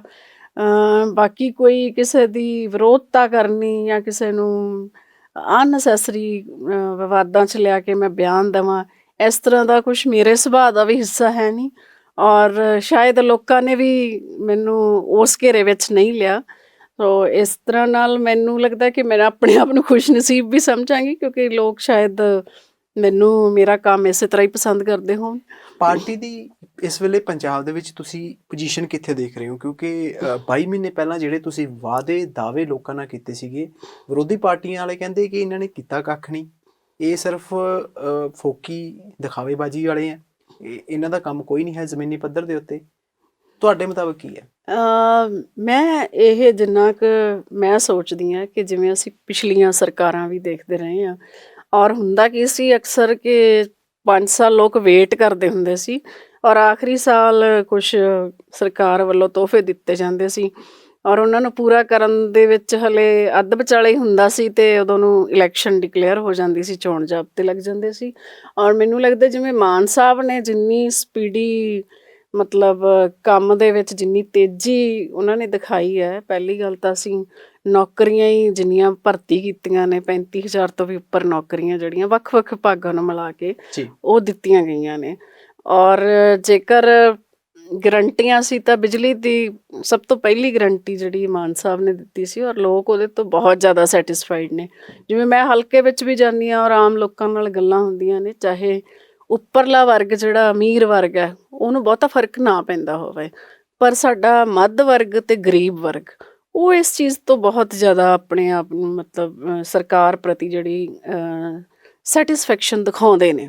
ਸੋ ਇਸੇ ਤਰ੍ਹਾਂ ਹੀ ਕਈ ਵਾਰੀ ਅਸੀਂ ਉਹ ਗੱਲਾਂ ਸੋਚੀਆਂ ਵੀ ਨਹੀਂ ਹੁੰਦੀਆਂ ਔਰ ਸਰਕਾਰ ਆਪਣੇ ਪੱਧਰ ਤੇ ਕਰੀ ਜਾ ਰਹੀ ਹੈ ਨਾ, ਜਿਵੇਂ ਪੁਰਾਣੀ ਪੇ ਕਮਿਸ਼ਨ ਨੂੰ ਲੈ ਲਓ ਜਾਂ ਹੋਰ ਨਵੇਂ, ਜਿਵੇਂ ਹਰ ਸਾਲ ਜਿਹੜੀ ਪੁਲਿਸ ਭਰਤੀ ਕਰਨ ਦਾ ਮਾਨ ਸਾਹਿਬ ਦਾ ਫੈਸਲਾ, ਜਾਂ ਖੇਡਾਂ ਵੱਲ ਇੰਨੀ ਜ਼ਿਆਦਾ ਪ੍ਰੋਗਰੈਸ਼ਨ, ਸੋ ਲੱਗੇ ਹੋਏ ਆ। ਔਰ ਮੈਨੂੰ ਨਹੀਂ ਲੱਗਦਾ ਕਿ ਕੋਈ ਇਹਦੇ 'ਚ ਜੁਮਲੇਬਾਜ਼ੀ ਵਾਲੀ ਗੱਲ ਹੈ, ਕਿਉਂਕਿ ਜਿੱਥੇ ਵੀ ਮਾਨ ਸਾਹਿਬ ਨੇ ਜੋ ਵੀ ਗੱਲ ਕੀਤੀ ਹੈ ਉਹਨੂੰ ਪੂਰੀ ਕੰਪਲੀਸ਼ਨ ਤੱਕ ਲਿਜਾਣ ਤੱਕ ਮਿਹਨਤ ਕੀਤੀ ਹੈ, ਔਰ ਸਾਨੂੰ ਵੀ ਨਾਲ ਉਸੇ ਤਰ੍ਹਾਂ ਹੀ ਲਾਇਆ ਹੋਇਆ।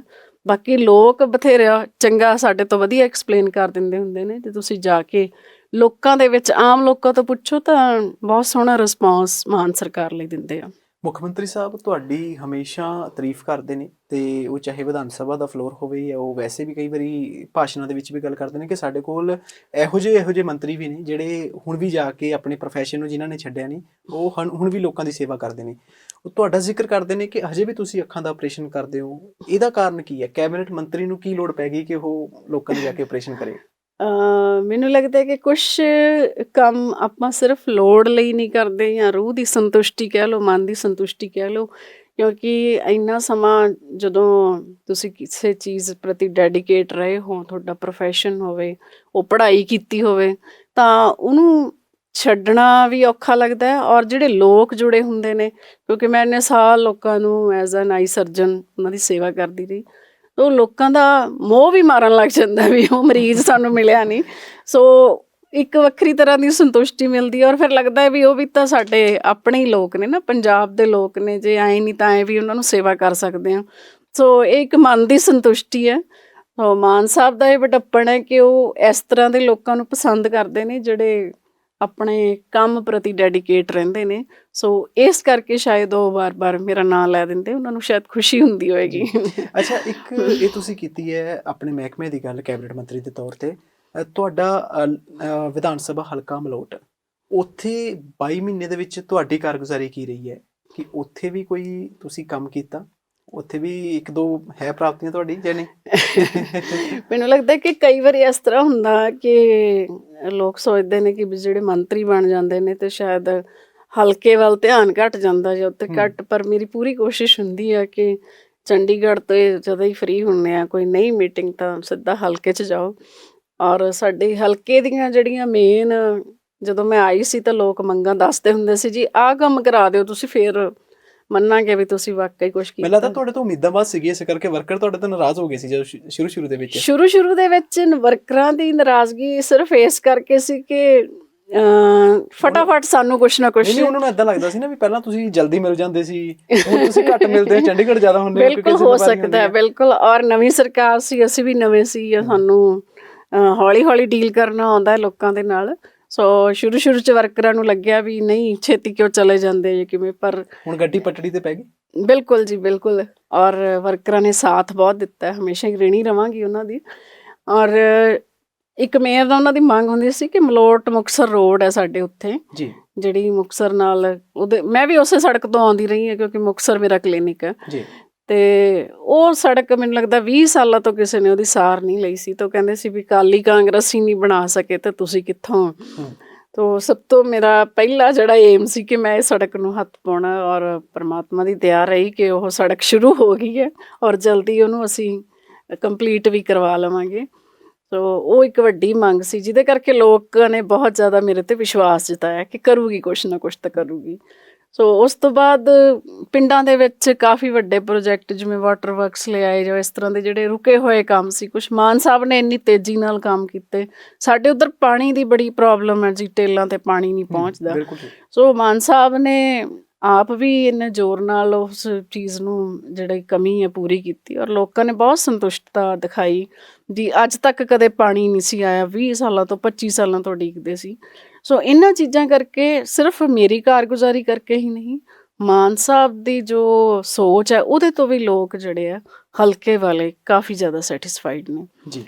ਅੱਛਾ, ਫਿਰ 2024 ਦੀਆਂ ਹੁਣ ਚੋਣਾਂ ਸਾਹਮਣੇ ਨਜ਼ਰ ਆ ਰਹੀਆਂ ਨੇ, ਤੇ ਫਰੀਦਕੋਟ ਲੋਕ ਸਭਾ ਹਲਕਾ ਵੀ ਹੈ, ਤੇ ਵੈਸੇ ਤਾਂ ਤੁਸੀਂ ਮੰਤਰੀ ਹੁਣ ਪੂਰੇ ਪੰਜਾਬ ਦੇ ਹੋ। ਕੀ ਇਸ ਵੇਲੇ ਤੁਹਾਨੂੰ ਸਥਿਤੀ ਨਜ਼ਰ ਆ ਰਹੀ ਹੈ? ਕਿੰਨੀ ਕੁ ਤਿਆਰੀ ਹੈ ਤੁਹਾਡੀ ਪਾਰਟੀ ਦੀ? ਦੇਖੋ, ਅਸੀਂ ਤਾਂ ਇਹੀ ਕਹਾਂਗੇ ਕਿ ਅਸੀਂ ਤਿਆਰ ਹਾਂ, ਕਿਉਂਕਿ ਅਸੀਂ ਜਦੋਂ ਦੇ ਪਾਰਟੀ ਦੀ ਸਰਕਾਰ ਹੋਂਦ ਵਿੱਚ ਆਈ ਹੈ ਤਾਂ ਉਦੋਂ ਦੇ, ਕਿਉਂਕਿ ਸਿਰਫ ਮੈਂ ਕਹਾਂਗੀ ਕਿ ਮਾਨ ਸਰਕਾਰ ਦਾ ਉਦੇਸ਼ ਇਹੀ ਨਹੀਂ ਸੀ ਕਿ ਅਸੀਂ ਇਲੈਕਸ਼ਨਾਂ ਜਿੱਤਣੀਆਂ ਨੇ ਜਾਂ ਅਸੀਂ ਅਗਾਂਹ ਵਾਲੀ ਇਲੈਕਸ਼ਨ ਲਈ ਕੋਈ ਕੰਮ ਕਰ ਰਹੇ ਹਾਂ। ਉਦੇਸ਼ ਇਹ ਸੀ ਕਿ ਇੱਕ ਬਦਲਾਅ ਲਿਆਂਦਾ ਜਾਵੇ। ਸੋ ਬਦਲਾਅ ਲਿਆਉਣ ਲਈ ਬਹੁਤ ਜ਼ਿਆਦਾ ਜੱਦੋ-ਜਹਿਦ ਔਰ ਇਮਾਨਦਾਰੀ ਦੇ ਰਾਹ 'ਤੇ ਚੱਲਣਾ ਸਾਰਾ ਕੁਛ, ਜਿਸ ਤਰ੍ਹਾਂ ਬਹੁਤ ਸਾਰੇ ਅਫਸਰਾਂ ਨੂੰ ਟੰਗਿਆ ਗਿਆ, ਬਹੁਤ ਸਾਰੇ ਵਿੱਚ ਸਾਡੇ MLA ਮੰਤਰੀ ਵੀ ਜਿੱਥੇ ਕਿਤੇ ਗਲਤ ਲੱਗੇ ਮਾਨ ਸਾਹਿਬ ਵੱਲੋਂ ਸਜ਼ਾਵਾਂ ਵੀ ਦਿੱਤੀਆਂ ਗਈਆਂ। ਸੋ ਉਹ ਸਾਰਾ ਬੈਲੈਂਸ ਬਣਾ ਕੇ ਔਰ ਲੋਕਾਂ ਦੇ ਕੰਮ ਵੀ ਹੋਣ, ਸੋ ਉਹ ਲੱਗੇ ਹੋਏ ਸੀ। ਔਰ ਮੈਨੂੰ ਲੱਗਦਾ ਕਿ ਜਿੰਨਾ ਲੋਕਾਂ ਵੱਲੋਂ ਵਧੀਆ ਰਿਸਪੌਂਸ ਆ ਰਿਹਾ, ਤਾਂ ਮੈਨੂੰ ਨਹੀਂ ਲੱਗਦਾ ਕਿ ਆਮ ਆਦਮੀ ਪਾਰਟੀ ਕਿਸੇ ਪਾਸਿਓਂ ਘੱਟ ਰਹੇਗੀ। ਬਤੌਰ ਕੈਬਨਿਟ ਮੰਤਰੀ ਡਰ ਹੁੰਦਾ ਤੁਹਾਨੂੰ, ਜਿਸ ਤਰ੍ਹਾਂ ਤੁਸੀਂ ਕਿਹਾ ਕਿ ਤੁਹਾਡੀ ਇਹ ਸਰਕਾਰ ਦੇ ਵਿੱਚ ਬਹੁਤ ਸਾਰੇ ਮੰਤਰੀਆਂ ਦੀ ਕੁਰਸੀਆਂ ਗਈਆਂ, ਬਹੁਤ ਸਾਰੇ MLA ਜਿਹੜੇ ਕਦੇ ਕੋਈ ਡਰ ਤੁਹਾਡੇ ਜ਼ਿਹਨ 'ਚ ਹੈ ਕਿਸੇ ਗੱਲ ਦਾ ਕਿ ਨਹੀਂ? ਨਹੀਂ, ਮੇਰੇ ਦਿਮਾਗ 'ਚ ਮੈਂ ਐਂ ਕਦੇ ਨਹੀਂ ਸੋਚਿਆ ਕਿ ਮੈਂ ਤੁਹਾਨੂੰ ਕੋਈ ਮੰਤਰੀ ਦਾ ਕਦੋਂ ਪਤਾ ਲੱਗਿਆ ਸੀ ਮੰਤਰੀ ਬਣਾਉਣਾ? ਕੋਈ ਗੱਲ ਪਹਿਲਾਂ ਨਹੀਂ, ਕਮਿਟਡ ਬਿਲਕੁਲ ਹੋਈ ਵੀ ਸੀ? ਇਸ ਤਰ੍ਹਾਂ ਦੀ ਕੋਈ ਵੀ ਗੱਲ ਕਿਸੇ ਨੇ ਵੀ ਨਹੀਂ ਕਹੀ ਸੀ। ਜਦੋਂ ਮੈਂ MLA ਬਣ ਗਈ ਸੀ ਤਾਂ ਮੈਂ ਕਦੇ, ਲੋਕ ਜ਼ਰੂਰ ਕਹਿੰਦੇ ਸੀ ਵੀ ਤੁਸੀਂ ਕੋਈ ਡਿਮਾਂਡ ਕਰੋ, ਪਰ ਜਿਵੇਂ ਪਰਿਵਾਰ ਦਾ ਵੀ ਸੁਭਾਅ ਰਿਹਾ ਕਿ ਫਾਦਰ ਸਾਹਿਬ ਨੇ ਵੀ ਕਦੇ ਕਿਸੇ ਗੱਲ ਦੀ ਡਿਮਾਂਡ ਕੀਤੀ ਨਹੀਂ ਸੀ। ਸੋ ਅਸੀਂ ਸ਼ੁਕਰ ਕੀਤਾ ਸੀ ਕਿ ਪਰਮਾਤਮਾ ਦਾ ਕਿ ਜੋ ਇੱਕ ਟੀਚਾ ਦਿੱਤਾ ਸੀ ਸਾਨੂੰ ਤੇ ਉਹ ਜਿੱਤ ਲਈ ਹੈ ਸੀਟ, ਤੇ ਇੰਨਾ ਹੀ ਬਹੁਤ ਹੈ। ਸੋ ਇੱਕਦਮ ਮੈਸੇਜ ਆਉਂਦਾ ਪਾਰਟੀ ਵੱਲੋਂ, ਸੋ ਕੈਬਨਿਟ ਮੰਤਰੀ ਬਣਾਇਆ, ਤੇ ਮੈਂ ਤਾਂ ਸਿਰਫ ਜਾ ਕੇ ਇਹ ਵੀ ਕਹਿ ਦਿੱਤਾ ਸੀ ਕਿ ਮੇਰਾ ਕੋਈ ਤਜਰਬਾ ਨਹੀਂ ਹੈ, ਮੈਨੂੰ ਗਾਈਡ ਕਰਦੇ ਰਹੋ ਕਿਵੇਂ ਕੰਮ ਕਰਨਾ। ਸੋ ਇਹ ਪਾਰਟੀ ਦਾ ਵੱਡਪਣ ਹੈ ਕਿ ਬਿਨਾਂ ਕਿਸੇ ਸਿਫਾਰਿਸ਼ ਤੋਂ ਜਾਂ ਬਿਨਾਂ ਕਿਸੇ ਇੱਧਰੋਂ ਉੱਧਰੋਂ ਕੋਈ ਹੋਰ ਪ੍ਰੈਸ਼ਰ ਤੋਂ ਉਹਨਾਂ ਨੇ ਮੈਨੂੰ ਮੰਤਰੀ ਬਣਾਇਆ। ਔਰ ਹੁਣ ਵੀ ਮੈਂ ਇਹੀ ਕਹਾਂਗੀ ਕਿ ਕਦੇ ਮੇਰੇ 'ਤੇ ਕਦੇ ਵੀ ਕਿਸੇ ਤਰ੍ਹਾਂ ਦਾ ਕੋਈ ਇਸ ਤਰ੍ਹਾਂ ਦਾ ਪ੍ਰੈਸ਼ਰ ਨਹੀਂ ਵੀ ਤੁਸੀਂ ਆਹ ਕੰਮ ਕਰਨਾ ਜਾਂ ਨਹੀਂ ਕਰਨਾ, ਜੋ ਸਹੀ ਹੈ ਉਹ ਕਰੋ। ਸੋ ਇਹ ਨੀਤੀ ਮੈਨੂੰ ਪਾਰਟੀ ਦੀ ਵਧੀਆ ਲੱਗਦੀ ਹੈ। ਤੁਹਾਡੇ ਲਈ ਸਭ ਤੋਂ ਵੱਡਾ ਚੈਲੰਜ ਕੀ ਹੈ? ਮੈਂ ਜੇ ਐਜ਼ ਏ ਮੰਤਰੀ ਸੋਚਾਂ ਤਾਂ ਮੇਰੇ ਲਈ ਸਭ ਤੋਂ ਵੱਡਾ ਚੈਲੰਜ ਹੈ ਕਿ ਮੈਂ ਪੰਜਾਬ ਦੇ ਵਿੱਚ ਔਰਤਾਂ ਦੀ ਸੁਰੱਖਿਆ ਜਿਹੜੀ ਹੈ ਉਹ 100% ਸ਼ਿਓਰ ਕਰਾਂ। ਸੋ ਮੈਂ ਹਰ ਵੇਲੇ ਅਸੀਂ ਸੋਚਦੇ ਹਾਂ ਕਿ ਇਹ ਕਿਵੇਂ ਅਸੀਂ ਇਹਨੂੰ ਇੰਪਲੀਮੈਂਟ ਕਿਹੜੀਆਂ ਪਾਲਿਸੀਜ਼ ਲੈ ਕੇ ਆਈਏ।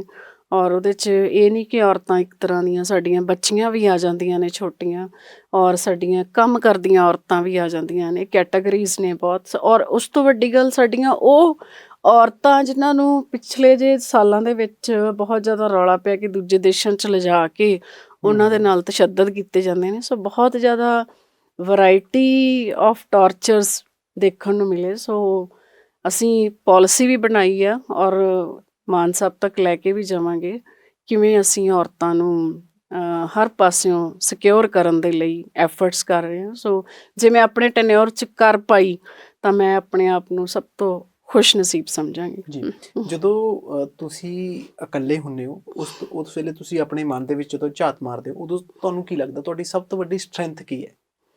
ਮੈਨੂੰ ਸਭ ਤੋਂ ਵੱਡੀ, ਜਦੋਂ ਮੈਂ ਕਦੇ ਆਪਣੀ ਪੁਰਾਣੀ ਜ਼ਿੰਦਗੀ ਵੱਲ ਵੀ ਝਾਤ ਮਾਰਾਂ ਤਾਂ ਮੈਨੂੰ ਇਹ ਲੱਗਦਾ ਕਿ ਮੈਂ ਹਮੇਸ਼ਾ ਇਮਾਨਦਾਰੀ ਨਾਲ ਕੰਮ ਕੀਤਾ। ਇਹ ਨਹੀਂ ਮੈਂ ਕਹਿੰਦੀ ਕਿ ਦੂਜੇ ਇਮਾਨਦਾਰ ਨਹੀਂ ਹੈ, ਪਰ ਮੈਂ ਕੋਸ਼ਿਸ਼ ਇਹੀ ਕੀਤੀ ਹੈ ਕਿ ਮੈਂ ਕਦੇ ਵੀ ਕੋਈ ਇਹੋ ਜਿਹਾ ਕੰਮ ਨਾ ਕਰਾਂ ਜਿਹਦੀ ਨੀਂਹ ਜਿਹੜੀ ਹੈ ਉਹ ਕੋਈ ਮੌਲ ਇੰਟੈਂਸ਼ਨ ਨਾਲ ਜਾਂ ਕੋਈ ਕਰਪਸ਼ਨ ਦੇ ਬੇਸ 'ਤੇ ਰੱਖ ਦੇਵਾਂ। ਸੋ ਉਹ ਜਿਵੇਂ ਮੈਂ ਕਰਦੀ ਆਈ, ਮਤਲਬ ਉਹਦਾ ਸਿੱਟਾ ਜਿਹੜਾ ਉਹ ਮੈਨੂੰ ਨਤੀਜੇ ਵਧੀਆ ਹੀ ਮਿਲੇ, ਚਾਹੇ ਉਹਦੇ ਲਈ ਮੈਂ ਲੰਬਾ ਸਮਾਂ ਮੈਨੂੰ ਕੰਮ ਕਰਨਾ ਪਏ। ਸੋ ਹਮੇਸ਼ਾ ਮੈਨੂੰ ਇਹੀ ਲੱਗਦਾ ਕਿ ਜੋ ਮੇਰੇ ਪਰਿਵਾਰ ਨੇ ਮੈਨੂੰ ਸਿਖਾਇਆ, ਭਾਵੇਂ ਉਹ ਮੇਰੇ ਫਾਦਰ ਸਾਹਿਬ ਵੱਲੋਂ ਹੋ ਜਾਓ ਜਾਂ ਇੱਧਰੋਂ ਮੇਰੇ ਹਸਬੈਂਡ ਵੱਲੋਂ ਹੋ ਜਾਓ, ਕਿ ਨਹੀਂ ਆਪਾਂ ਸਹੀ ਪਾਸੇ ਵੱਲ ਹੀ ਜਾਣਾ। ਸੋ ਉਹ ਚੀਜ਼ ਹਮੇਸ਼ਾ ਮੇਰੀ ਸਟਰੈਂਥ ਬਣੀ ਔਰ ਮੈਨੂੰ ਲੱਗਦਾ ਕਿ ਜੇ ਮੈਂ ਇਸੇ ਤਰ੍ਹਾਂ ਹੀ ਕਰਾਂ ਤਾਂ ਇਹੀ ਸਟਰੈਂਥ ਰਹੂਗੀ। ਕਹਿੰਦੇ ਪਰਿਵਾਰ ਦੇ ਸਾਥ ਤੋਂ ਬਿਨਾਂ ਤਾਂ ਪੰਚੀ ਵੀ ਕਰਨੀ ਔਖੀ ਹੈ, ਪੰਚੀ ਸਰਪੰਚੀ, ਤੇ ਤੁਸੀਂ ਹੁਣ ਮੰਤਰੀ ਹੋ। ਇਹ ਕਿੰਨਾ ਕੁ ਇਸ ਵੇਲੇ ਤੁਹਾਡੇ ਪਰਿਵਾਰ ਦੇ ਲਈ ਕਿੰਨਾ ਕੁ ਔਖਾ ਹੁੰਦਾ? ਕਿਉਂਕਿ ਜਿੰਨੇ ਵੀ ਇਸ ਵੇਲੇ ਜਿਹੜੇ ਮਰਦ ਲੀਡਰ ਨੇ ਸਾਡੇ, ਉਹਨਾਂ ਨਾਲ ਜਦੋਂ ਗੱਲ ਕਰੋ ਕਹਿੰਦੇ ਕਿ ਫੈਮਿਲੀ ਨੂੰ ਸਮਾਂ ਨਹੀਂ ਦੇ ਹੁੰਦਾ। ਤੁਸੀਂ ਸਭ ਤੋਂ ਪਹਿਲਾਂ ਔਰਤ ਹੋ, ਤੁਹਾਡੇ ਲਈ ਘਰ ਵੀ ਉਨਾ ਹੀ ਇੰਪੋਰਟੈਂਟ ਹੈ ਜਿੰਨਾ ਤੁਹਾਡੇ ਲਈ ਤੁਹਾਡਾ ਅਹੁਦਾ। ਇਹ ਦੋਨੋਂ ਚੀਜ਼ਾਂ ਨੂੰ ਤੁਸੀਂ ਬੈਲੈਂਸ ਕਿਵੇਂ ਕਰਦੇ ਹੋ? ਮੇਰੇ ਖਿਆਲ ਸਭ ਤੋਂ ਵੱਡਾ ਚੈਲੰਜ ਜਿਹੜਾ ਕਿਸੇ ਵੀ ਵਰਕਿੰਗ ਵੂਮਨ ਲਈ ਇਹੀ ਹੈ ਕਿ ਤੁਸੀਂ ਆਪਣੇ ਅਹੁਦੇ ਨਾਲ ਤੇ ਜਿਹੜਾ ਪਰਿਵਾਰ ਹੈ ਉਹਨੂੰ ਬੈਲੈਂਸ ਕਿਵੇਂ ਬਣਾਉਂਦੇ ਹੋ। ਔਰ ਐਜ਼ ਏ ਡਾਕਟਰ ਵੀ ਮੈਂ ਬਹੁਤ ਜ਼ਿਆਦਾ ਬਿਜ਼ੀ ਰਹਿੰਦੀ ਸੀ, ਜਿਵੇਂ ਸ਼ਾਮ ਤੱਕ ਰਾਤ ਤੱਕ ਕੰਮ ਕਰੀ ਜਾਣਾ।